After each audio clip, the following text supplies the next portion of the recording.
Hello dear student, welcome you all. Last class में हमने बच्चों देखा था relation between electric field and electric potential. आज हम उसी डिस्कशन को कंटिन्यू करते हैं और आज इस पे बेस्ड हम लोग कुछ क्वेश्चंस को डिस्कस करेंगे। पहले तो now move to the question number 16। देखिए बच्चों क्या बोल रहा है। The electric field of a region is given as E is equal to 2x I cap plus 3y j cap. Find the electric potential at a point 2, 3. The potential at origin is taken as 5 volt. तो बच्चों आपसे बोला जा रहा है कि किसी reason में वहां का इलेक्ट्रिक फील्ड दिया हुआ that is 2x I cap plus 3y j cap. उस पे वहां पे एक पॉइंट है जिसका कोऑर्डिनेट एक्सिस दिया हुआ है 2, 3, x एक्सिस में 2 और y एक्सिस में 3 दिया हुआ है। वहां पे एक पॉइंट है, वहां का पोटेंशियल निकालना है और साथ में इंफॉर्मेशन दिया हुआ है कि ऑरिजिन का पोटेंशियल आपको लेके चलना है क्या, 5 वोल्ट। तो चलिए बच्चे हम इसको सॉल्व करते हैं। It is very easy. तो हमने सबसे पहले इंफॉर्मेशन लिखा यहाँ पे कि क्या क्या हमारे क्वेश्चन में दिया हुआ है। तो सबसे पहले आते हैं हम लोग, what is given in our question that electric field is here 2x I cap plus 3y j cap. Then the x component of electric field कितना होगा बच्चे, you can see that is ये x वाला component I cap वाला that is 2x I cap and y component of electric field EY is equal to that is 3y j cap, है ना बच्चे। और क्या दिया हुआ मुझे देखिएगा यहाँ पे कि इनिशियल जो आपका पोजीशन है वो ओरिजिन लेना है। तो आपका जो इनिशियल है आप कह सकते हैं आर इनिशियल जो है आपका वो आपका ओरिजिन है 0,0 ले लिया हमने, x में 0 y में 0 और जिस पॉइंट पे निकालना है वो फाइनल उसका अगर आप देखेंगे तो वो दिया हुआ है आपको 2,3, मतलब x एक्सिस में 2 है, y एक्सिस में 3 है, कोऑर्डिनेट्स दिए हुए हैं इसके। और वहां पे एक पॉइंट है P where we have to calculate the potential. तो मुझे यहाँ का पोटेंशियल कैलकुलेट करना है और इनिशियल पोटेंशियल जो है हमारा ओरिजिन पे that is given here, this is equal to +5 volts, ये मेरा दिया हुआ है ना। तो ये जो है हमने कहाँ का लिया बच्चे, ये ओरिजिन का है और वहां का है जो आपका वो पॉइंट का है where we have to calculate the potential. तो चलिए बच्चे हम लोग इसको सॉल्व करते हैं। हमने लास्ट क्लास में रिलेशन देखा था between the electric potential and electric field. तो we will write here we know that dv is equal to minus E dot dr और इंटीग्रेट कर देंगे बच्चे। फिर हमने बोला था कार्टेशियन फॉर्म में अगर रहेगा ex plus ey plus ez के फॉर्म में और dr जो है वो dx plus dy plus dz के फॉर्म में। तो लास्ट क्लास में हमने आपको बताया था दैट dv को आप लिख सकते हो माइनस ex dx माइनस यहाँ पे ey dy और z तो है ही नहीं, यहाँ पे दो ही कंपोनेंट आपका, ध्यान से देखेंगे x और y का है तो हमने दो ही लिखा। अगर z कंपोनेंट भी रहता तो हम लोग Ez माइनस Ez dz का इंटीग्रेशन करते। डॉट प्रोडक्ट है बच्चे, देखेंगे इलेक्ट्रिक फील्ड और पोजीशन वेक्टर। देन हम लोग क्या करना है कि डॉट प्रोडक्ट में i j k वाला ही होगा, that i dot i j dot j k dot k 1 होगा, बाकी सबके लिए 0 हो जाएगा। इसलिए हम लास्ट क्लास में बता चुके हैं, आपको डायरेक्ट अप्लाई कर रहे हैं यहाँ पे। तो you will see here, you will write here dv is equal to minus what is the value of ex, तो ex का वैल्यू हमने लिखा बच्चे 2x I cap, you will write here 2x into dx। Limit डालिएगा, origin से जाना है आपको कहाँ पे, देखिएगा x में कितने पॉइंट तक जाना है आपको, 0 से, ये x वाला है और ये y, तो शुरुआत में x 0 है y भी 0 और कहाँ x में जाना है आपको 2 तक, तो 0 से लेकर के 2 तक इंटीग्रेट करेंगे। फिर यहाँ लिखेंगे माइनस EY का y कंपोनेंट देखिए इलेक्ट्रिक फील्ड का कितना दिया हुआ दैट इज 3y, तो you will write here 3y into dy।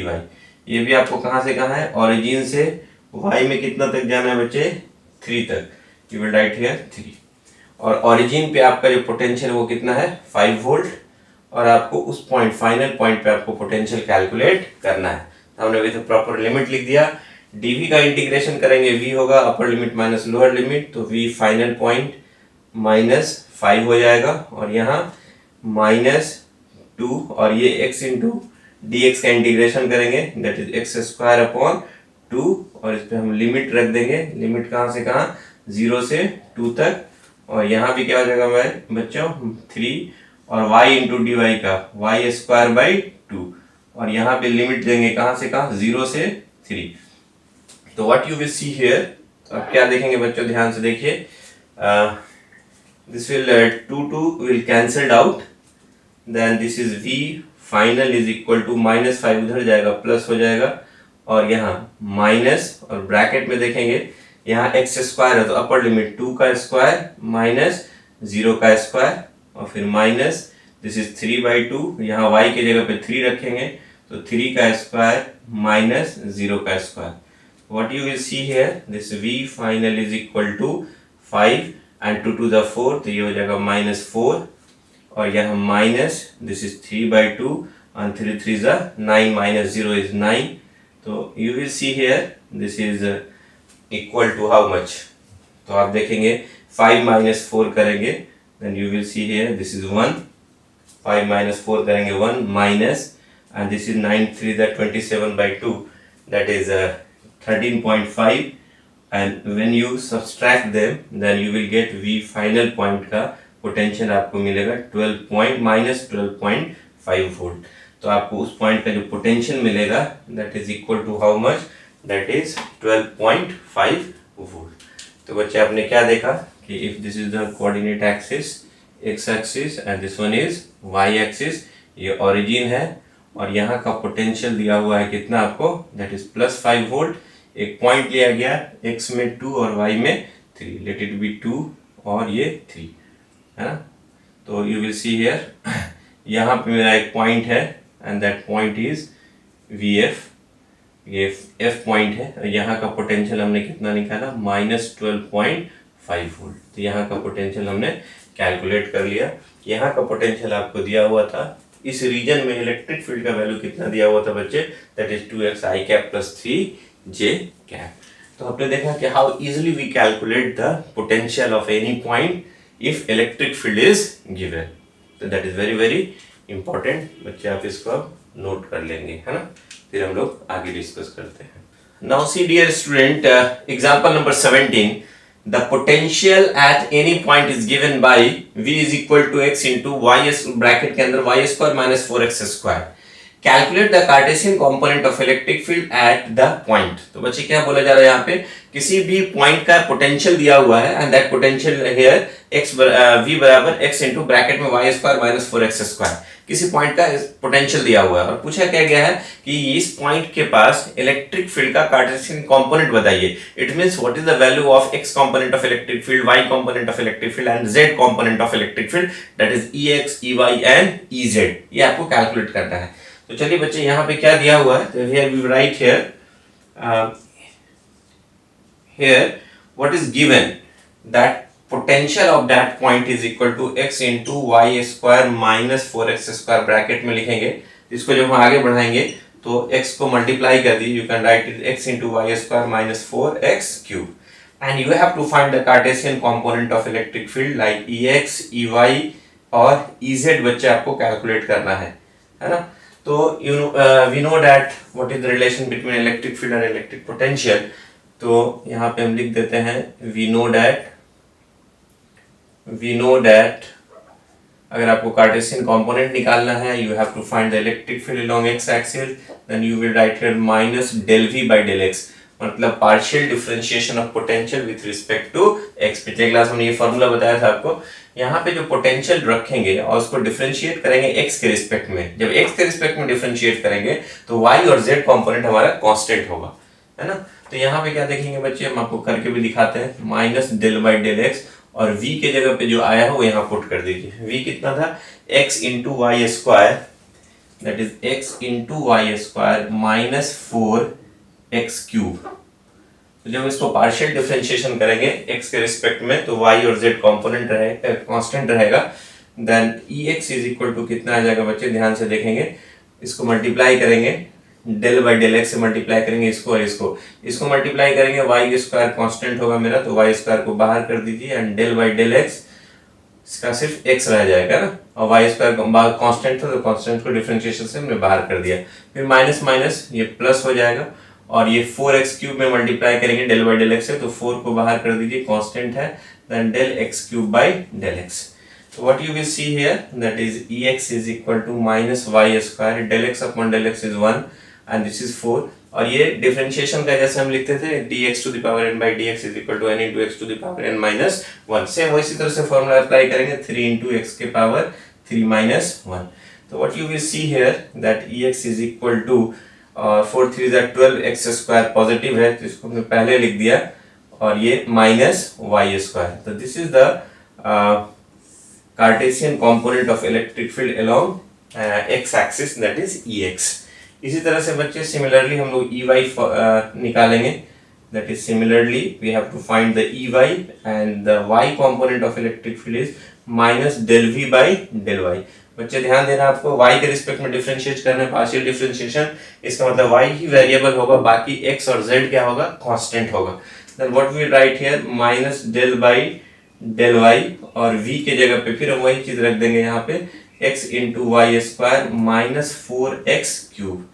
तो आप क्या देखोगे बच्चे यहाँ पे, you will see that Ey is equal to, multiply करेंगे डेल बाई डेल वाई से इसको, देन x बाहर आ जाएगा and del y square by del y. ध्यान से देखेंगे बच्चे, x को बाहर किया, y के रिस्पेक्ट में है तो x कांस्टेंट होगा, बाहर किया हमने, और माइनस माइनस क्या हो जाएगा बच्चे, plus, and del by del x से हम इसको मल्टीप्लाई करेंगे 4x क्यूब को. तो चूंकि मैंने बोला था डेल बाई डेल वाई से मल्टीप्लाई करेंगे, डेल माइनस डेल बाई, जो माइनस माइनस प्लस हो गया, डेल बाई डेल वाई से हम मल्टीप्लाई करेंगे 4x क्यूब को. तो यहाँ पे आप y के रिस्पेक्ट में कर रहे हैं तो ये x है 4x क्यूब, ये तो कांस्टेंट हो जाएगा, और कांस्टेंट का डिफरेंशिएशन क्या मिलेगा बच्चे, ये तो कांस्टेंट हो जाएगा इस केस के लिए, क्योंकि y के रिस्पेक्ट में कर रहे हैं तो कांस्टेंट का डिफरेंशिएशन ये ओवरऑल क्या देगा आपको, 0. और यहाँ क्या मिलेगा आपको बच्चे, वो देखिएगा, that is Ey is equal to minus x, और इसको जब सॉल्व करेंगे दैट इज 2 into y के power 2 minus 1, that is 2y, और ये वाला कंपोनेंट आपका 0 मिला. Then what will be the value of y component, you will see here this is minus 2xy. This is the Cartesian component of electric field along y axis, that is Ey. अब आते हैं बच्चे हम लोग, जैसे Ez निकालना था मुझे, Z कंपोनेंट निकालना था, तो Z component of electric field के लिए फॉर्मूला क्या लिखेंगे, that is minus del V by del Z. तो what you will see that here Ez is equal to minus del by del Z, और V के जगह पे वही लिख देंगे हम x into y square minus 4x cube. तो what you will see here, यहाँ पे जो पोटेंशियल जो हमने लिखा, इस पोटेंशियल में कोई z है ही नहीं, दैट इज x है, y है, x एंड y है, सिर्फ z नहीं है. इसका मतलब ये सब का सब कैसा बिहेव करेगा, कांस्टेंट होगा, और क्योंकि z के रिस्पेक्ट में कर रहे हैं हम लोग, तो z के रिस्पेक्ट में करेंगे तो सबको कांस्टेंट मानेंगे, और कांस्टेंट का डिफरेंशिएशन बच्चे क्या निकल के आएगा, हमें 0 समझ में आ जाएगा, दैट इज कांस्टेंट का डिफरेंशिएशन 0. यहाँ पे लिख देंगे, चूंकि Ez इज इक्वल टू मुझे 0 आएगा, चूंकि v जो है पोटेंशियल, जो पोटेंशियल का इक्वेशन लिखा था हमने, does not depends on z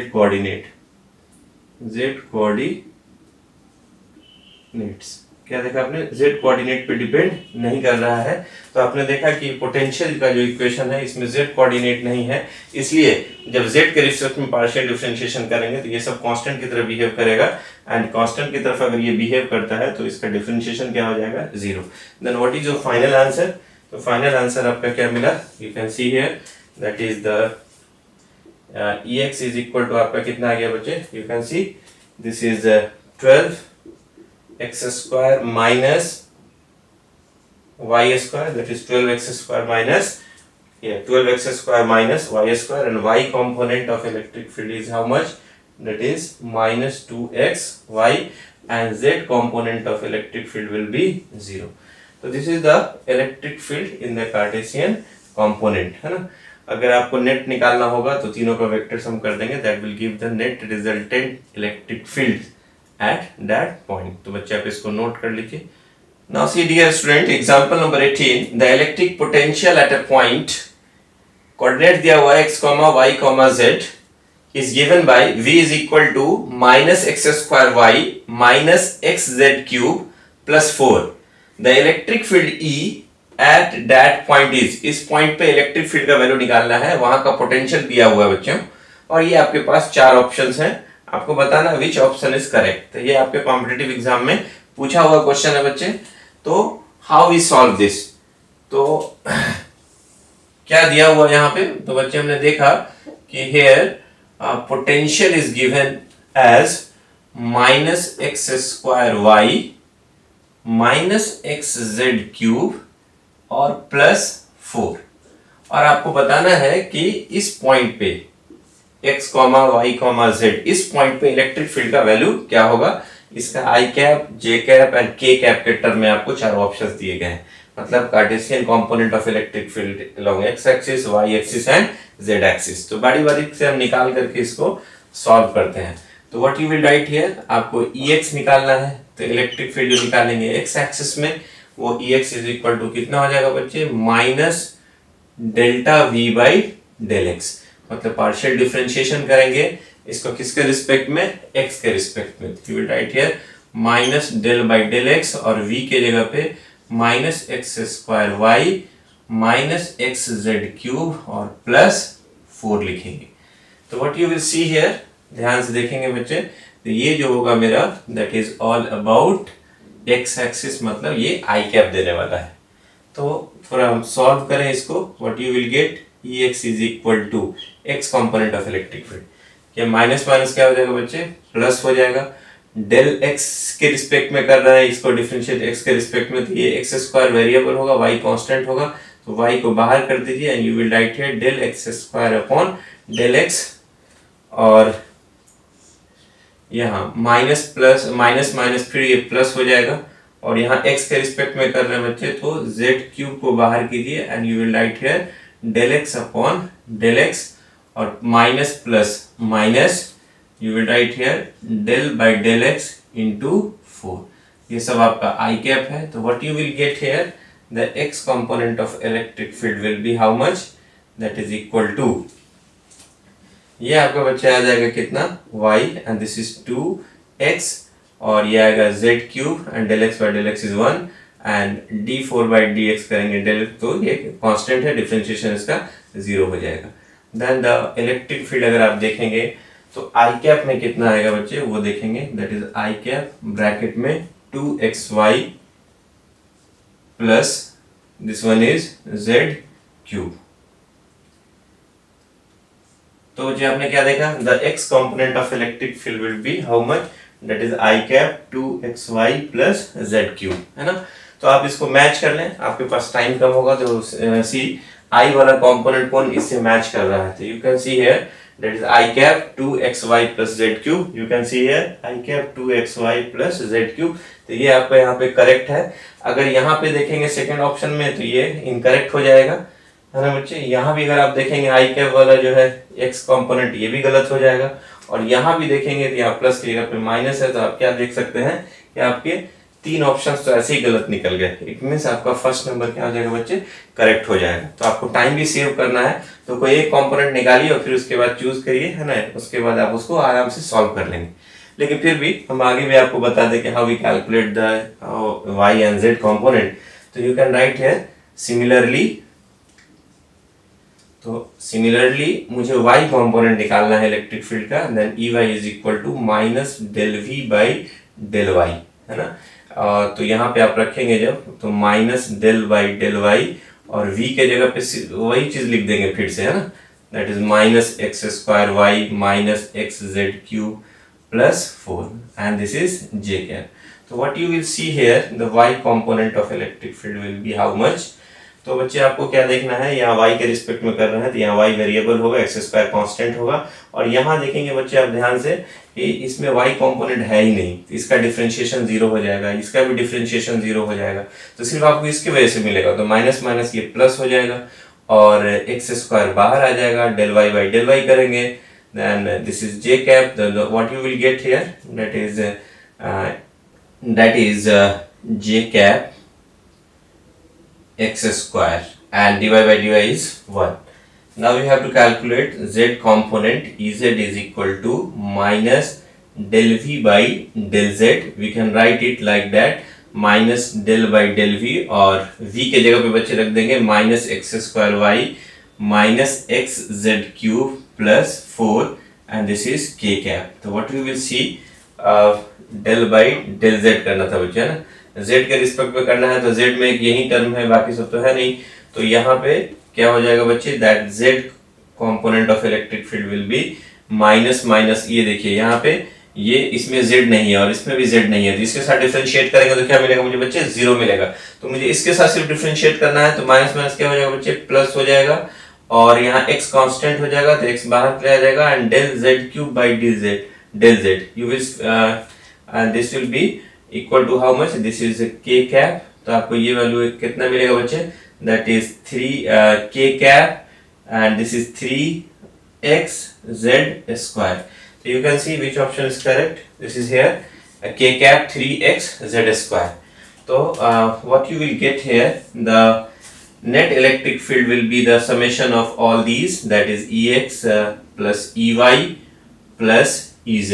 So what you will get here, Ex is equal to how much? तो हमने देखा था बच्चे, that is the I cap 2xy plus z cube, और y कंपोनेंट क्या देखा था हमने बच्चे, देखिए यहाँ पे, that is j cap x square, and the z component we opted here, that is k cap 3x z square. तो you can see this is our answer. तो आप देख सकते हैं electric field is equal to कितना होना चाहिए बच्चे यहाँ पे, that is I cap 2xy plus z cube, यहाँ से मैच कीजिएगा बच्चे, plus z x square plus k cap 3x z square. Your option number first is the correct answer for this question. This is the option number first. तो हमने देखा बच्चे, पहले तो आपको ऑप्शन से ही मिला लेना है, कि आपने देखिएगा कि आई कैप का जो है एक ही ऑप्शन जो है इससे मैच कर गया फर्स्ट ऑप्शन, बाकी सब में डिफरेंट है, तो हमें टाइम भी सेव करना है, उस हिसाब से हम बच्चे एक को क्लिक करके वहां निकल जाएंगे। बाकी सॉल्व करना है पूरा, तो मैंने आपको प्रोसेस बता दिया है, you can note it down. Dear student, our next topic is equipotential surface. जैसा कि आपको नाम से क्लियर है, इक्वी में सेम होता है, पोटेंशियल सरफेस, तो ऐसा सरफेस जिसका पोटेंशियल सेम या कांस्टेंट हो, ऐसे सरफेस को क्या कहेंगे हम लोग, इक्विपोटेंशियल सरफेस बोलते हैं। If you take a charge configuration, कोई भी अगर आप चार्ज कन्फिगरेशन लें, उससे एक सर्टेन डिस्टेंस पे जाए, एक सर्टेन पोजीशन पे जाए, एक सर्टेन लोकस पे जाए, और उस लोकस का पोटेंशियल अगर कांस्टेंट हो, अगर सारे पोजीशंस जो हैं, सारे लोकस जो हैं, उन सब का पोटेंशियल अगर कांस्टेंट आ गया, सर्टेन दूरी पे गया, और उन सबको अगर आपने एक डॉटेड लाइन से मिला दिया, या एक लाइन से मिला के आपने एक लाइन बना दिया, ऐसे सारे लाइंस का अगर पोटेंशियल सेम हो गया, then it is called equipotential lines. अगर किसी चार्ज की वजह से सर्टेन लोकस पे जाए, उसके चारों तरफ, let us consider point charge के r1 डिस्टेंस पे अगर हम चारों तरफ जाए, that will be the locus, और उन सारे लोकस को अगर हमने मिला दिया, that will form a surface, spherical surface मिलेगा, और उन सारे spherical surface का पोटेंशियल अगर सेम हो गया, that is r1 रेडियस पे जाएंगे तो कहीं भी जाइए, पॉइंट चार्ज से r1 रेडियस पे कहीं भी उसके स्फीयर के सरफेस पे जाइएगा, potential will be kq upon r1। उस सारे लोकस को, सारे पॉइंट्स को अगर आपने मिला दिया, that will form equipotential surface. तो पॉइंट चार्ज की वजह से जो आपका सरफेस मिलेगा, that is spherical equipotential surface, और ये कांस्टेंट है, r1 रेडियस पे कहीं भी जाएंगे पोटेंशियल सेम हो। अगर आप r2 रेडियस पे चले गए तो पोटेंशियल चेंज हो गया kq अपॉन r2। अब r2 रेडियस पे लोकस ले लीजिए सारा, उसके चारों तरफ एक दूसरा स्फीयर, कंसेंट्रिक स्फीयर फॉर्म करेगा, और उस स्फीयर का पोटेंशियल जो होगा, that will be the kq upon r2, वो कांस्टेंट होगा, that will behave like another equipotential surface. तो आप देख रहे हैं कि इक्विपोटेंशियल सरफेस ऐसा सरफेस होगा जहां का पोटेंशियल, कहीं भी चले जाइए उसके सरफेस पे, उन सब का पोटेंशियल क्या होगा, कांस्टेंट होगा। ऐसे सरफेस को क्या बोलेंगे हम लोग, इक्विपोटेंशियल सरफेस। अब इक्विपोटेंशियल सरफेस जो होगा वो किस तरह का होगा, तो that depends on different type of charge distribution. तो आप ये भी जान लीजिए बच्चे कि इक्विपोटेंशियल में भी द सरफेस हो सकता है, लाइन हो सकता है, या सर्टेन वॉल्यूम हो सकता है। वॉल्यूम की बात अगर करें, एक कोई कंडक्टर ले लें, कंडक्टर के इनसाइड पोटेंशियल जो होता है वो सरफेस के पोटेंशियल के बराबर होगा। तो आप अंदर में किस वॉल्यूम में चले जाइए कहीं भी, उस सबका पोटेंशियल क्या होगा, सरफेस के पोटेंशियल के बराबर होगा। तो अंदर का कोई भी पॉइंट ले लेंगे, that will behaves like a equipotential. Equipotential जो होगा, दैट इज पूरे वॉल्यूम में अगर बात कर सकते हैं, कोई भी पॉइंट ले लीजिए तो सब सेम पोटेंशियल का होगा, दैट इज कॉल्ड इक्विपोटेंशियल, उसके सरफेस के पोटेंशियल के बराबर होगा। If you take a line charge, अगर आपने लाइन चार्ज लिया, तो उसके आप R1 रेडियस पे कहीं भी चले जाइए तो आप क्या देखेंगे, जो सिलेंडर जो बनेगा, एक लाइन चार्ज है उसका एक सिलेंडर बना लीजिए, उसके चारों तरफ एक्सिस मान करके, रॉड को एक्सिस मान करके एक सिलेंडर बना लिए और उससे बराबर दूरी पे कहीं भी चले जाइए तो पोटेंशियल क्या होगा, सेम होगा। उससे R2 रेडियस पे चले जाइए तो उसका पोटेंशियल इस R1 वाले के पोटेंशियल से अलग होगा, लेकिन R2 रेडियस पे कर्व सरफेस में कहीं भी चले जाइए पोटेंशियल क्या हो जाएगा, सेम हो जाएगा। तो आपने क्या देखा कि इक्विपोटेंशियल सरफेस डिफरेंट टाइप्स का हो सकता है according to their charge distribution. तो चलिए बच्चे यहाँ पे आपको नोट भी करना है, फॉर ए गिवन चार्ज, मैंने लिख भी दिया है यहाँ पे, for a given charge distribution locus of all the points और रीजन और surface for which electric potential has a constant value are called equipotential points, region और सरफेसेस। मैंने कहा किसी भी चार्ज डिस्ट्रीब्यूशन के कारण locus of all the points ले लीजिए उस रीजन में जहां पे, या सरफेस में, या पॉइंट ले लीजिए जहां का पोटेंशियल अगर कांस्टेंट है, देन दैट सरफेस या पॉइंट या region is called equipotential. Second चीज हमने लिखा यहाँ पे, such equipotential can be surface हो सकता है, वॉल्यूम हो सकता है और लाइंस हो सकता है। फिर हमने बोला कि some examples of equipotential surface due to different charge configuration. If you take a point charge, तो बच्चे अगर पॉइंट चार्ज देंगे तो आप देख रहे हैं कि अगर if you take a positive charge plus q, then electric field जो यहाँ पे देख रहे हैं दैट इज रेडियली आउटवर्ड है, और देख रहे हैं कि अगर R1 रेडियस पे आएंगे बच्चे तो इस वाले सरफेस का जो पोटेंशियल होगा that is V1, that is equal to KQ upon R1। अब कहीं भी चले जाइए R1 रेडियस पे, ये सारे का पोटेंशियल क्या होगा, सेम होगा। तो ये जो आपका बना ये वाला that is equipotential surface number 1। अगर आप R2 रेडियस पे बच्चे आ जाइए तो R2 रेडियस पे एक दूसरा स्फीयर ड्रॉ कीजिए, इस स्फीयर पे कहीं भी चले जाइए, सबका पोटेंशियल क्या होगा, सेम होगा, that V2 is equal to KQ upon R2। तो ये आपका कहलाएगा इक्विपोटेंशियल सरफेस नंबर 2। तो आपने क्या देखा कि अगर कोई पॉइंट चार्ज है तो उसके चारों तरफ जो है R1 रेडियस पे पोटेंशियल कांस्टेंट हो गया, R2 रेडियस पे पोटेंशियल कांस्टेंट हो गया, तो इक्विपोटेंशियल सरफेस 1 हो गया, इक्विपोटेंशियल सरफेस 2 हो गया। और ये कैसा हो गया, then you can say this is a spherical equipotential surface. If you take a point charge, what is the geometry of equipotential surface? That will behave like a spherical equipotential surface. And interesting thing is, अगर आप electric field देखेंगे तो equipotential surfaces पे क्या है, perpendicular है। Always electric field line जो होगा वो इक्विपोटेंशियल सरफेस के परपेंडिकुलर होता है। इसी तरह से बच्चे अगर आप आते हैं यहाँ पे, अगर कोई लाइन चार्ज डिस्ट्रीब्यूशन है उससे आप सिलेंडर ड्रॉ कीजिए, उसका जो कर्व सरफेस होगा R1, यहाँ पे जो आप कर्व सरफेस मिलेगा सिलेंडर, उसका पोटेंशियल सेम होगा V1, और R2 रेडियस पे चले जाइए तो इस वाले कर्व सरफेस का पोटेंशियल भी क्या होगा, आपको सेम होगा। और again you can see the electric field lines जो निकलेगा वो दोनों सरफेस पे क्या होगा, परपेंडिकुलर होगा, और कोई भी देख रहे हैं एक दूसरे को क्रॉस नहीं करेगा। तो यहाँ पे जो बना आपका that is cylindrical equipotential surface, cylindrical equipotential surface. इसका पोटेंशियल V1, इसका पोटेंशियल V2, और जैसे जैसे इलेक्ट्रिक फील्ड के डायरेक्शन में जैसे जैसे जाएंगे इलेक्ट्रिक पोटेंशियल डिक्रीज करेगा। तो यहाँ देखेंगे V1 is greater than V2, ये नजदीक में, जैसे जैसे दूर जाएंगे इलेक्ट्रिक फील्ड के डायरेक्शन में जाएंगे इलेक्ट्रिक पोटेंशियल डिक्रीजेज। यहाँ भी अगर जाएंगे देखेंगे V2 is less than V1, जैसे जैसे इलेक्ट्रिक फील्ड के डायरेक्शन में जाएंगे इलेक्ट्रिक पोटेंशियल डिक्रीज करेगा। अब आ जाइए बच्चा, अगर कोई आप यूनिफॉर्मली चार्ज कंडक्टिंग या नॉन कंडक्टिंग शीट ले लेते हैं, इसकी वजह से इलेक्ट्रिक फील्ड तो हो जाएगा, और इलेक्ट्रिक फील्ड आउटवर्ड ऐसे दिखाया हमने इलेक्ट्रिक फील्ड। अब इससे आप D1 डिस्टेंस पे जाइए तो यहाँ का पोटेंशियल जो होगा that 1 V1, that is sigma upon 2 epsilon not into D1। यहाँ अब इस पे कहीं भी चले जाइए इस प्लेन पे तो उसका पोटेंशियल कितना होगा, V1। तो अगर इनफाइनाइट यूनिफॉर्मली चार्ज या नॉन कंडक्टिंग या कंडक्टिंग शीट है तो उससे बराबर दूरी पे जाएंगे तो एक प्लेन मिलेगा, ये इक्विपोटेंशियल सरफेस 1 कहलाएगा। दैट इज ये कैसा है, प्लेनर है, एक प्लेन बनेगा, that is planar equipotential surface. इसका पोटेंशियल कितना, V1। अगर आप D2 डिस्टेंस पे चले जाते हैं, ये D1 था, ये D2 डिस्टेंस पे जाएंगे तो यहाँ का जो पोटेंशियल होगा V2, that is sigma upon 2 epsilon not into D2। तो इस प्लेन में कहीं भी चले जाइए वो सबका पोटेंशियल किसके बराबर होगा, that will be equal to V2। तो this is the equipotential surface number 2। तो आप क्या देख रहे हैं, इलेक्ट्रिक फील्ड लाइंस भी जो होगा वो इक्विपोटेंशियल सरफेस पे क्या होगा, परपेंडिकुलर होगा। अब ये कोई कंडक्टर ले लिया और कंडक्टर पे चार्ज दे दिया, वो चार्ज कहाँ चला जाएगा, सरफेस पे स्प्रेड हो जाएगा। तो आपको पता है कि इनसाइड इलेक्ट्रिक फील्ड क्या होता है बच्चे, दैट इज 0। तो अंदर का इलेक्ट्रिक फील्ड 0 है, तो यहाँ का जो पोटेंशियल होगा इनसाइड, अगर आप फॉर्मूला लगाएंगे dv is equal to minus E dot D R, जो रिलेशन हुआ करता था पोटेंशियल और इलेक्ट्रिक फील्ड के बीच का, अगर इलेक्ट्रिक फील्ड जीरो हो गया तो dv इंटीग्रेशन करेंगे इनसाइड और सरफेस का, दैट इज dv का इंटीग्रेशन v हो जाएगा, ये inside surface that is equal to zero, तो you will find v surface minus v inside is equal to जीरो, v surface is equal to v inside.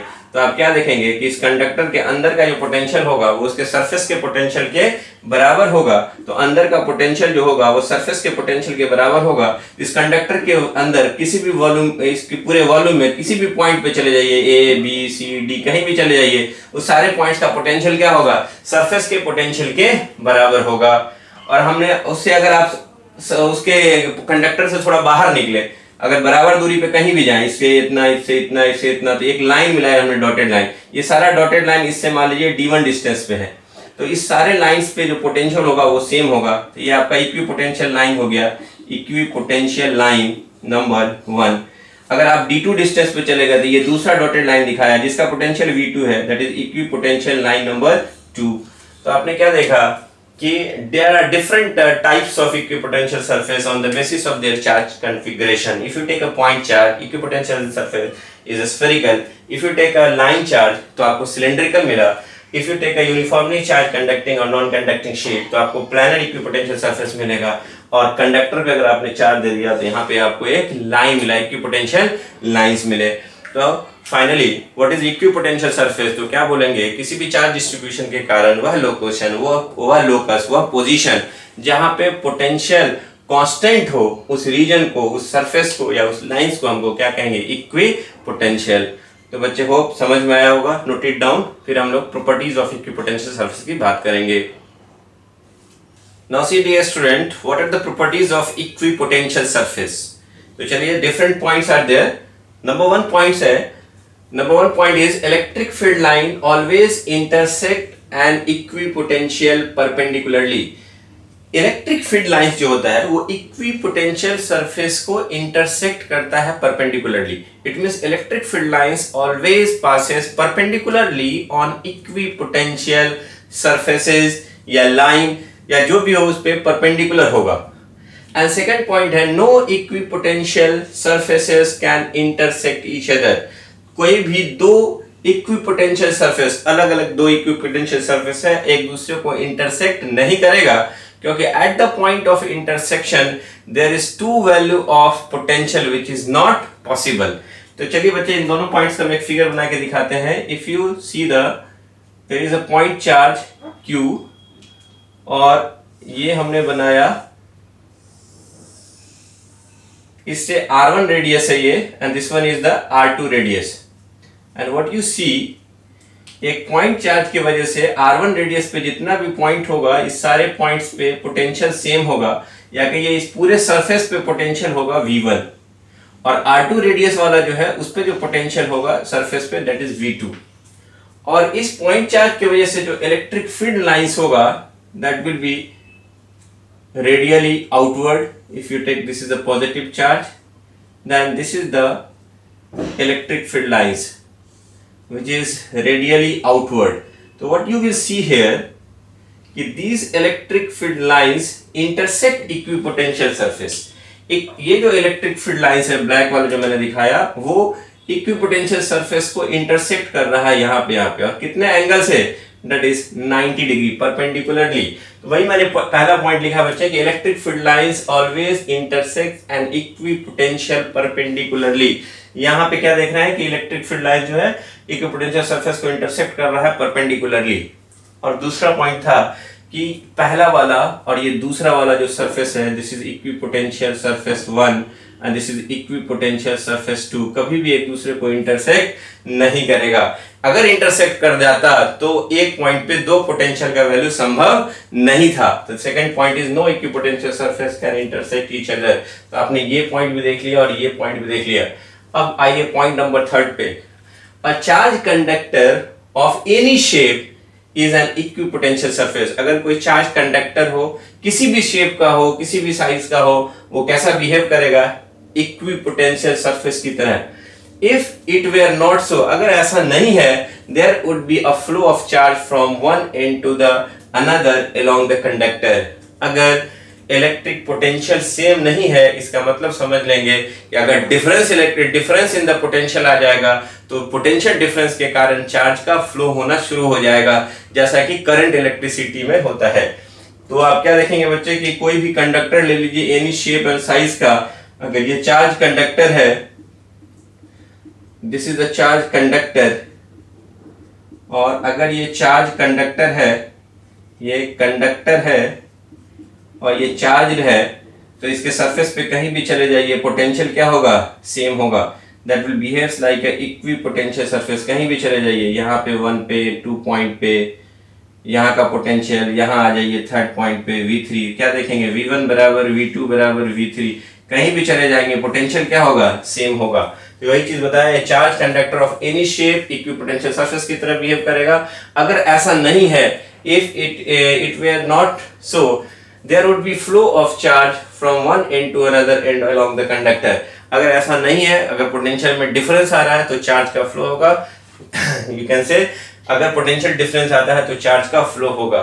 तो आप देखेंगे इलेक्ट्रोस्टैट की कंडीशन में electric field inside the conductor क्या मिला था, 0।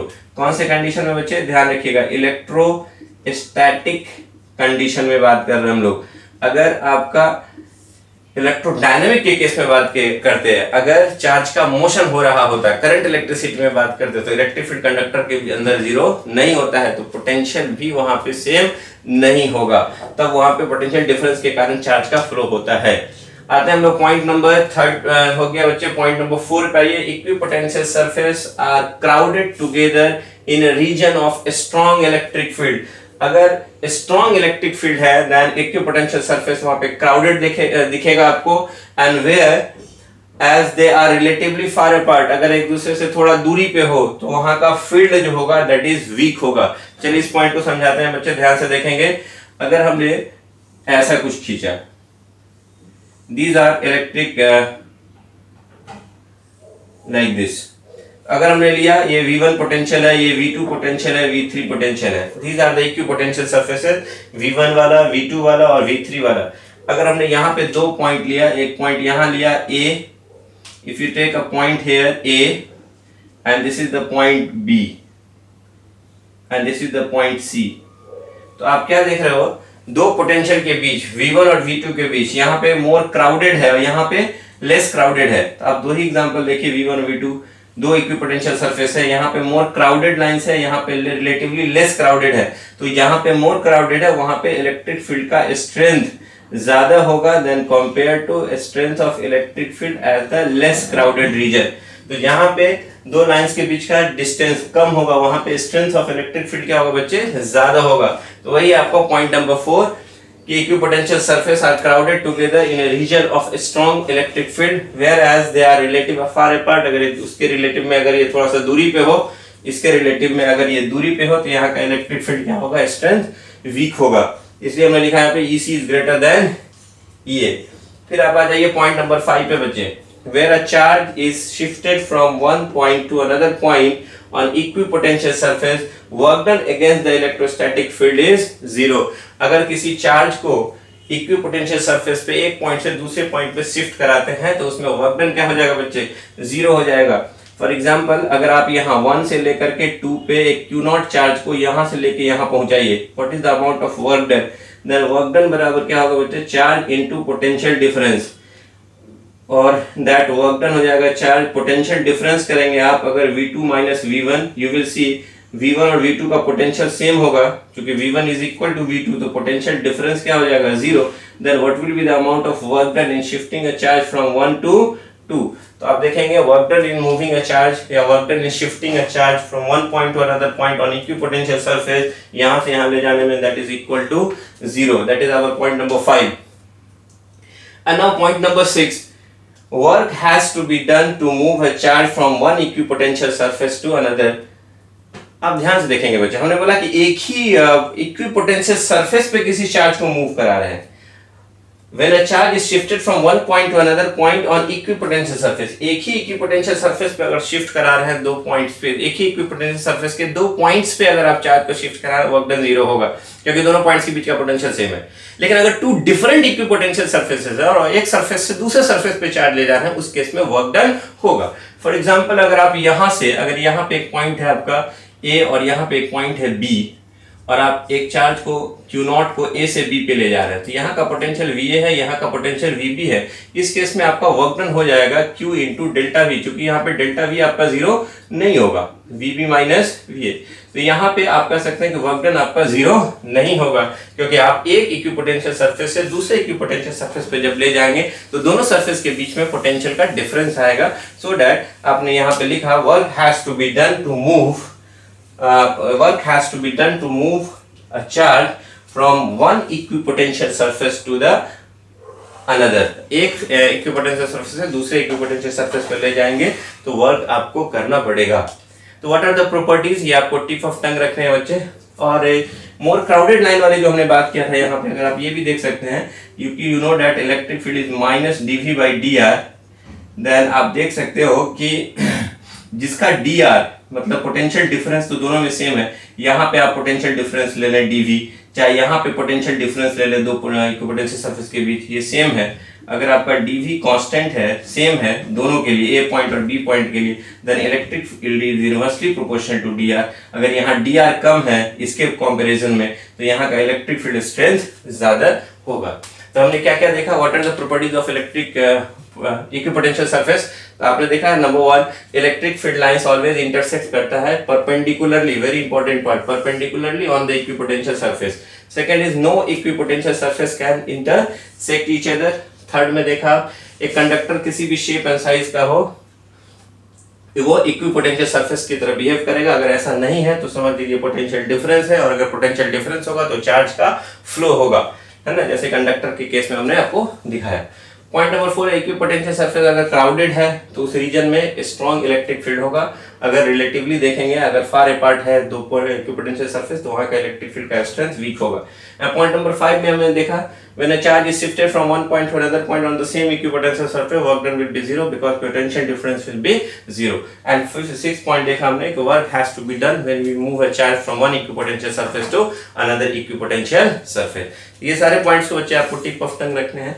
इस पे बेस्ड क्वेश्चन भी आते हैं जो हम लोग करेंगे। Now dear student, we will see the potential difference in a uniform electric field। अगर कहीं पे uniform electric field है, then how we find the potential difference? This is the uniform electric field which is shown by the blue line, straight line देखा uniform electric field। इसके अंदर दो point है A और B, यहाँ और यहाँ के बीच का पोटेंशियल डिफरेंस निकालना है। इस A पॉइंट का पोटेंशियल मान लीजिए VA है और इस B पॉइंट का पोटेंशियल VB है। We have to find the potential difference between these point। तो बच्चे हमने क्या किया, A और B जो मिल रहा है इसको पोजीशन वेक्टर मिला दिया हमने A और B पॉइंट्स के बीच का, let it be AV, A से B पे। और इलेक्ट्रिक फील्ड का डायरेक्शन अगर देखेंगे बच्चे इधर की तरफ है, दैट इज इलेक्ट्रिक फील्ड। तो you can see the angle between the position vector and electric field is let be theta। तो we know that हम लोग जानते हैं we know that the relation between electric field and potential difference delta V, that is VB minus VA is equal to minus E electric field का dot product position vector के साथ, that is dr। तो what you will see here, तो VB minus VA is equal to minus electric field का dot product dr। इस dr is what, displacement vector is here AB।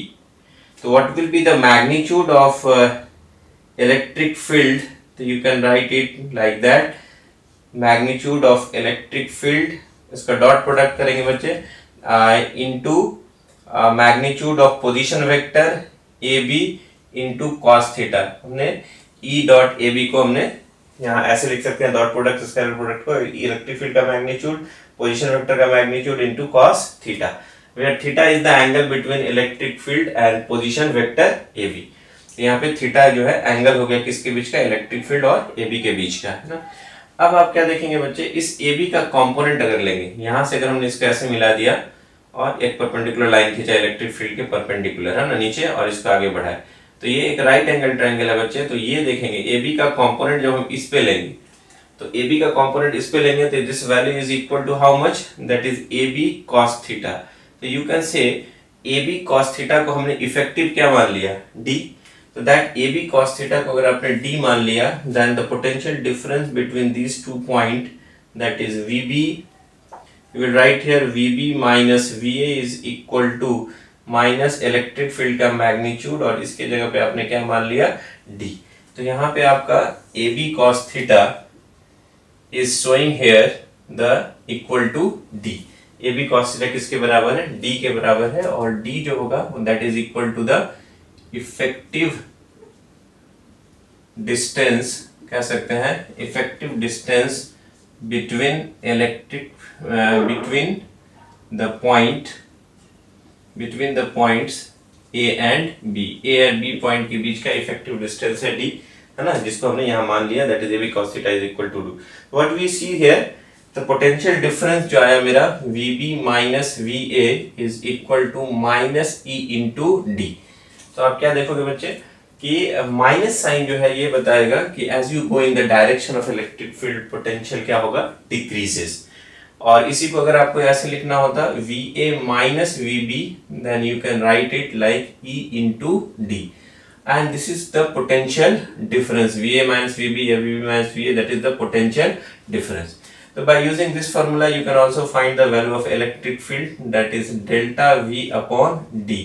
तो आप potential difference अगर दिया रहे और D का वैल्यू भी अगर दिया है, तो उससे आप क्या निकाल सकते थे, इलेक्ट्रिक फील्ड निकाल सकते थे। तो बच्चे व्हाट यू सी हियर, अगर हम इसमें एक स्पेशल केस बना दें, that is special case, special case में ये आप ले लें केस नंबर 1। अगर आप देखोगे, if you think about that, this is the uniform electric field, और इस यूनिफॉर्म इलेक्ट्रिक फील्ड में दो पॉइंट लिया हमने, एक A लिया यहाँ पे और ये B लिया यहाँ पे, और आप क्या देख रहे हो, यहाँ का पोटेंशियल VA और यहाँ का पोटेंशियल VB। तो अगर आप जो D है, जो पोजीशन दिया आपने A से B तक, वो इन the direction of electric field अगर ले लिए, डायरेक्ट इलेक्ट्रिक फील्ड के ही डायरेक्शन में आप A से B जा रहे हैं डायरेक्ट यहाँ से यहाँ, and that is equal to D। Then what you will see here, when you put their value, AB के जगह पे D हो जाएगा, and theta is the angle between electric field and position vector, that is cos 0।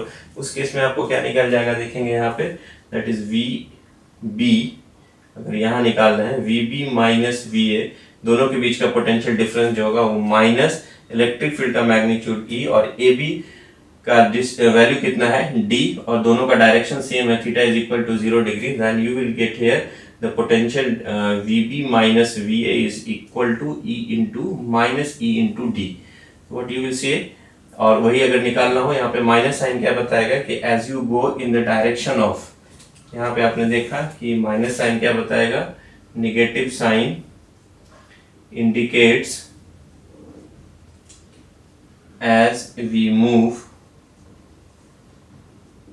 in the direction of electric field comma electric potential V decreases.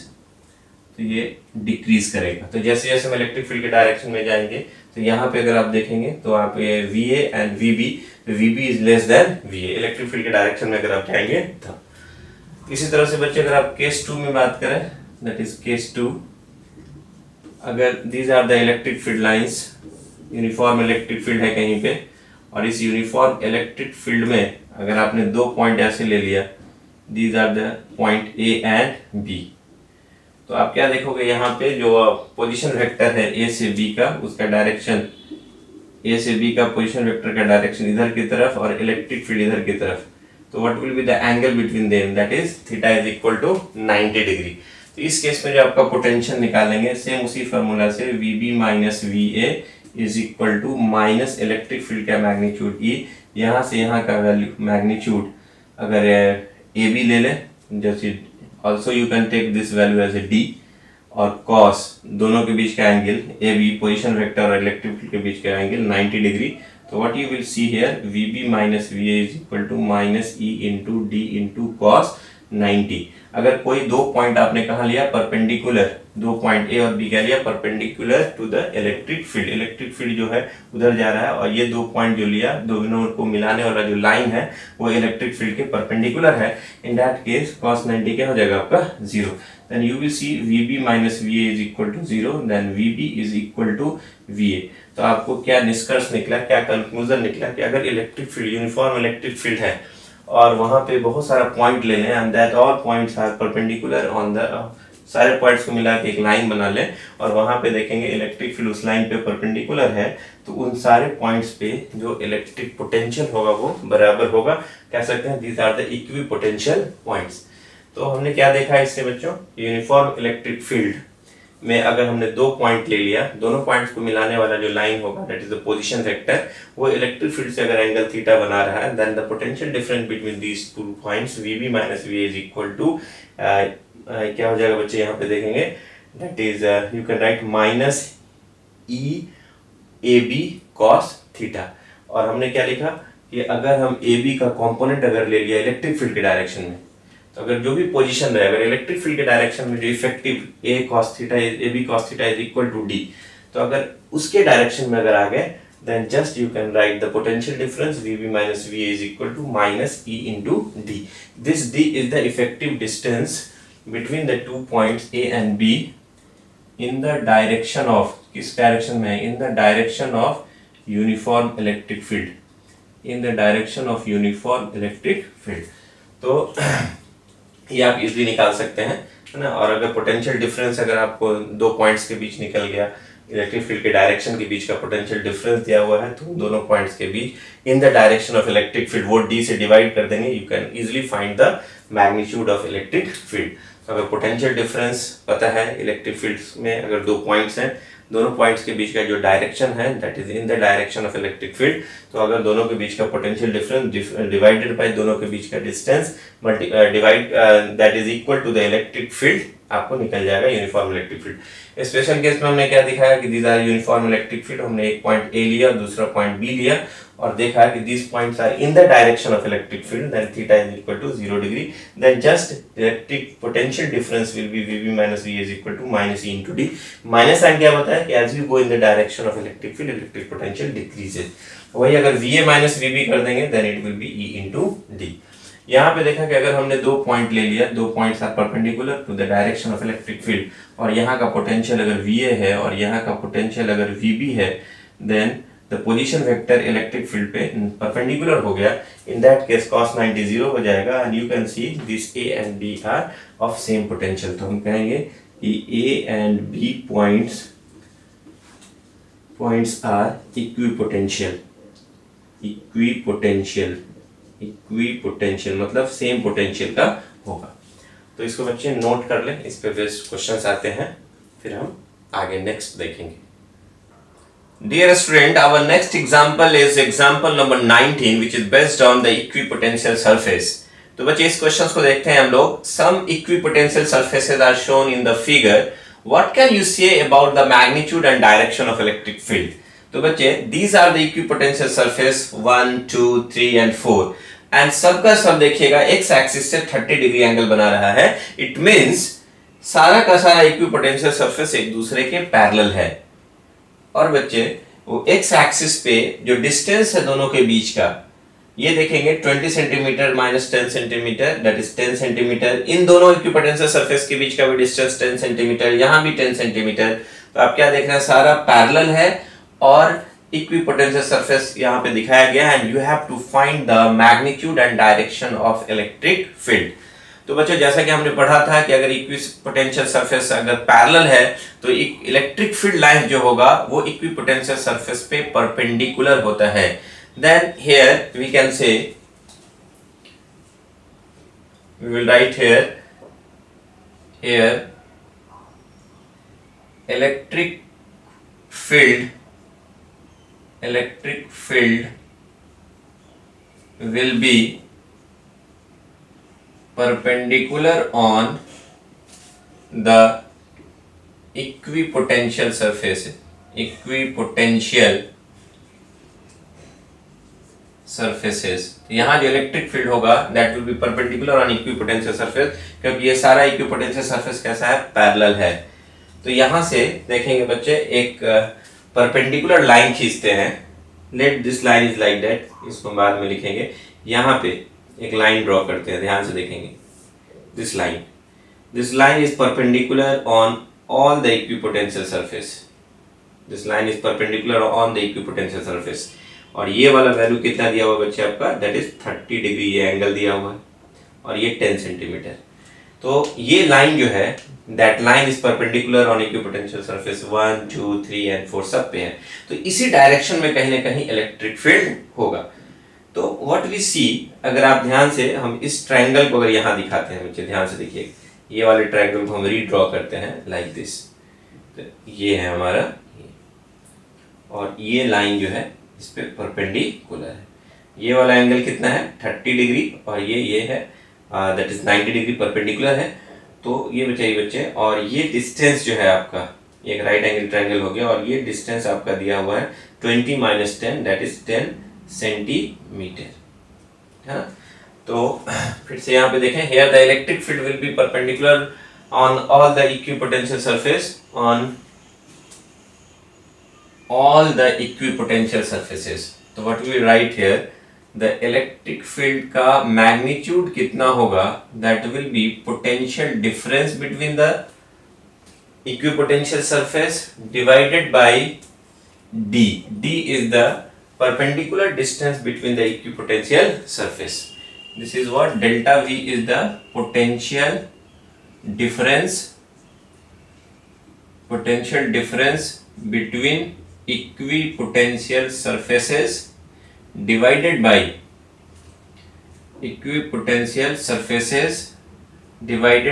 perpendicular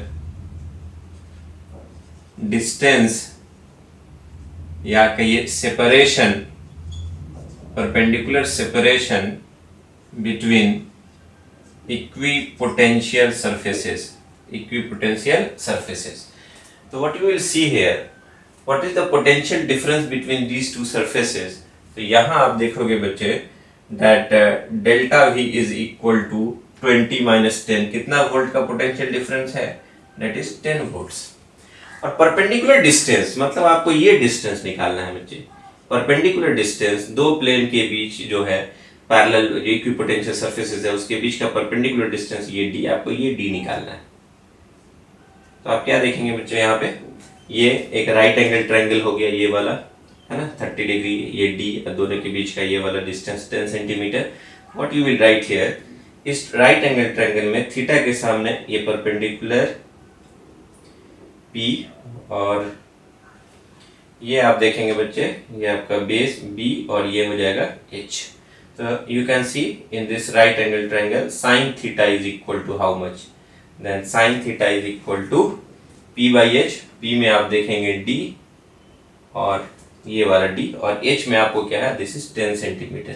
तो what you will see here that d is equal to 10 sin थीटा, and theta का value कितना बचे, ये 30 degree है। तो you will write here sin 30 degree, है ना, दैट sin 30 डिग्री, यहाँ पे भी sin 30 डिग्री।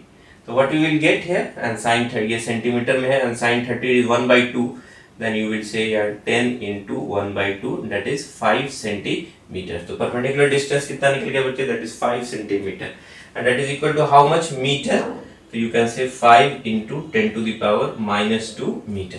तो आपने देखा दो इक्विपोटेंशियल सरफेस के बीच का परपेंडिकुलर डिस्टेंस कितना आ गया बच्चे, that is equal to 5 × 10⁻2 metre. हमने लिखा था कितना, इलेक्ट्रिक फील्ड को डिफाइन किया था, दोनों इक्विपोटेंशियल सरफेस के बीच का पोटेंशियल डिफरेंस और दोनों के बीच का जो d है, सेपरेशन, परपेंडिकुलर डिस्टेंस और separation between the equipotential surface. Now you put here, this will be equal to how much, that electric field का मैग्नीट्यूड कितना हो जाएगा बच्चे, you can see that is delta V is 10 volt, and the separation between them is how much, that is 5 × 10⁻2 metre. हमने अलग से निकाल करके दिखाया आपको। you will see here 5 2s are 10, और ये -2 पर जाएगा +2, you will get 200 volt per metre. It is the magnitude of electric field, this is the magnitude of electric field. तो आपने मैग्नीट्यूड ऑफ इलेक्ट्रिक फील्ड निकाल लिया and that is equal to how much, that is 200 volt per metre. Now we see the direction of electric field. तो electric field का direction किधर होगा बच्चे? तो we know that electric field का direction जो होगा वो हायर पोटेंशियल से लोअर पोटेंशियल की तरफ। As you know that all the surfaces are equipotential surfaces and this all are parallel and this is higher potential 40, 30, 20, 10। तो इलेक्ट्रिक फील्ड का जो डायरेक्शन होगा हायर पोटेंशियल से लोअर पोटेंशियल की तरफ। तो ये वाला पॉइंट हायर 40 वोल्ट है, ये 30 वोल्ट है, ये 20 वोल्ट है और ये आपका 10 वोल्ट है। तो हायर पोटेंशियल से लोअर पोटेंशियल की तरफ डायरेक्शन होगा इलेक्ट्रिक फील्ड का, that's why this is the direction of electric field. अब आपको एंगल के टर्म में बताना है कि इलेक्ट्रिक फील्ड का डायरेक्शन कितना होगा, एंगल कितना होगा। तो फिर से हम अगर इस फिगर को ड्रॉ करके आपको दिखाएं तो ध्यान से देखेंगे, है ना। ये आपका y एक्सिस है और ये x एक्सिस है and this is the equipotential surface. जो पहला सरफेस जो है हमने उसको बनाया यहाँ पे, दैट इज 10 वोल्ट। और आपने क्या देखा यहाँ पे, और ये दूसरा सरफेस था, हमने दो ही का बना करके आपको दिखाया तो ताकि आपको फिगर क्लियर हो जाए। And this is the electric field from higher potential से लोअर। ये this is higher potential 20 volt, this is 10 volt और ये परपेंडिकुलर है on the both the equipotential surface. और ये एंगल कितना था बच्चे, दैट इज 30 डिग्री है, ये 90 डिग्री है, तो ये वाला कितना हो जाएगा 60 डिग्री। तो x एक्सिस से कितना बना रहा होगा ये वाला, तो x एक्सिस से इलेक्ट्रिक फील्ड कितना एंगल होगा टोटल। अगर हम लेंगे एक लाइन पे टोटल एंगल 180 में से ये 60 घटा दीजिए, you will get here how much, this is 120 degree. तो यहाँ भी बच्चे आप देख लीजिए वही सेम सिचुएशन है, ये 30 है तो ये वाला कितना होगा 60, तो 60 डिग्री। तो एंगल कितना होगा x एक्सिस से इसका, दैट इज 120 डिग्री। टोटल 180 में से ये 60 घटा दीजिए 120 डिग्री। तो आपका क्या बोलेंगे, the direction of electric field, we will write here the direction of electric field will be 120 degree from the positive x-axis. So what you will see, the direction of electric field will be 120 degree from the positive x-axis. तो हमने क्या learn किया बच्चे कि अगर equipotential surfaces अगर दिया रहे और दोनों के बीच का सेपरेशन भी दिया रहे तो how we calculate the electric field. और ध्यान रखना है बच्चे कि हमें इलेक्ट्रिक फील्ड के डायरेक्शन में जो डिस्टेंस है, परपेंडिकुलर डिस्टेंस, उससे डिवाइड करना है पोटेंशियल डिफरेंस में and you will get the value of electric field, magnitude of electric field. And direction में याद रखना है always from higher potential to lower potential. तो ऐसे क्वेश्चंस बच्चे आते हैं आपके एग्जामिनेशन में, तो आपको ये सारा चीज जितना भी हमने पढ़ाया आप उसको रिवाइज कर लेंगे।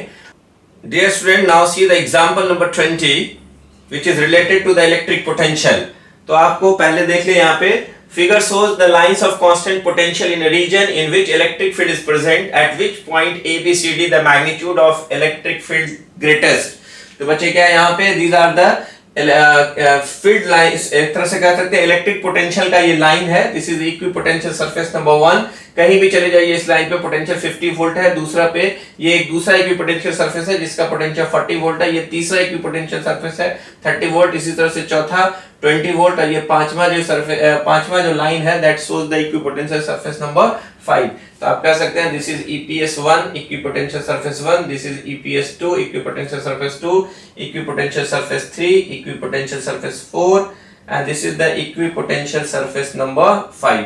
तो हमने 5 इक्विपोटेंशियल सरफेस या इक्विपोटेंशियल लाइन खींचा है और यहाँ पे 1 2 3 4 मतलब A B C D 3-4 points लिया हमने और इस रीजन में इलेक्ट्रिक फील्ड प्रेजेंट है। तो पूछा है कि कौन से पॉइंट पे इलेक्ट्रिक फील्ड का स्ट्रेंथ मैग्नीट्यूड सबसे ज्यादा होगा। तो बच्चे वी नो दैट हम लोगों ने पढ़ रखा है प्रॉपर्टीज के अंदर, we know that the strength of electric field E जो कैलकुलेट करते हैं that is -dV by dr unit vector n। तो आप क्या देखेंगे कि यहाँ पे पोटेंशियल डिफरेंस, अगर इलेक्ट्रिक फील्ड का मैग्नीट्यूड लेना है तो you will write here magnitude of electric field will be dV upon dr।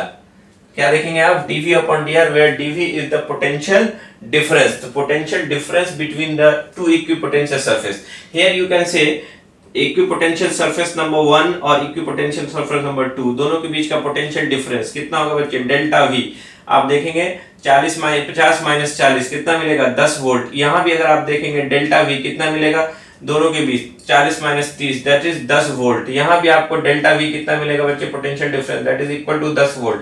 और यहाँ भी देखेंगे 20 minus 10 that is 10 volt. What you will see, सारे लाइंस के बीच का जो पोटेंशियल डिफरेंस है वो क्या है बच्चे, वो कांस्टेंट है। What you see here, the potential difference delta V जो है वो क्या हो गया, कांस्टेंट हो गया। It means strength of electric field is inversely proportional to dr। तो आप क्या देख रहे हैं कि दो लाइंस के बीच में जितना डिस्टेंस कम होगा dr, मतलब दो लाइंस के बीच का डिस्टेंस जितना कम होगा वहां पे स्ट्रेंथ ऑफ इलेक्ट्रिक फील्ड उतना ही ज्यादा होगा। तो अगर आप ए पॉइंट पे आए तो यहां देखें दैट इज dr1। तो आप देख रहे हैं यहां पे अगर आते हैं तो दिस इज dr2 एंड यहां पे आएंगे दैट इज dr3 और यहां पे आएंगे दैट इज dr4। तो व्हाट यू सी, जहां पे dr, this is dr3, this is dr3।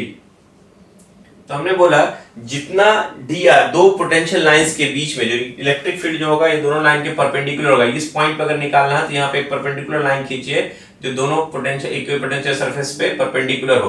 तो यहाँ इधर की तरफ होगा और electric field is inversely proportional to dr। तो जहां पे dr सबसे कम होगा, यहाँ पे देखेंगे बच्चे यहाँ का जो dr3 है जो that is very very small, सबसे स्मॉल है इन सबके कंपैरिजन में। तो यहाँ पे जो इलेक्ट्रिक फील्ड होगा फ्रॉम हायर पोटेंशियल से लोअर पोटेंशियल, सी पॉइंट पे जो इलेक्ट्रिक फील्ड होगा, यहाँ पे हम इधर दिखाते हैं ज्यादा अच्छा है, सी पॉइंट पे जो इलेक्ट्रिक फील्ड होगा उसका स्ट्रेंथ ज्यादा होगा क्योंकि dr का वैल्यू कम है। तो you will see the greatest electric field जो होगा वो कहाँ पे होगा, that is at the point C. तो the greatest magnitude of electric field will be at point C। क्यों होगा, मैंने बता दिया बच्चे आपको, क्योंकि दो लाइन के बीच का सेपरेशन जितना कम होगा परपेंडिकुलर डिस्टेंस उतना ज्यादा वहां पे स्ट्रेंथ ऑफ इलेक्ट्रिक फील्ड होगा। तो आप ए पे, बी पे, सी पे, डी पे, इनमें सबसे ज्यादा जो परपेंडिकुलर डिस्टेंस देखे दो लाइंस के बीच का वो कम था सी के बीच, इसलिए स्ट्रेंथ ऑफ इलेक्ट्रिक फील्ड क्या होगा, ग्रेटेस्ट होगा। इसलिए इस क्वेश्चन में अगर जो आंसर होगा वो क्या हो जाएगा, पॉइंट नंबर सी है द ग्रेटेस्ट इलेक्ट्रिक फील्ड। और अगर यहाँ पे सबसे कम पूछा जाता कि सबसे बताइए स्मॉलेस्ट स्ट्रेंथ कहाँ होगा या लोएस्ट स्ट्रेंथ कहाँ होगा, तो वी कैन से यहाँ पे dr1 जो है वो सबसे बड़ा है। यहाँ पे देखें चाहे यहाँ पे ये इन सब में देखते हैं dr1 बहुत ज्यादा है, तो यहाँ पे स्ट्रेंथ जो होगा वो क्या होगा, मिनिमम होगा। The minimum strength is at point A and the maximum strength of electric field at point C. Hope आपको ये समझ में आ गया होगा। We will discuss more in the next lecture.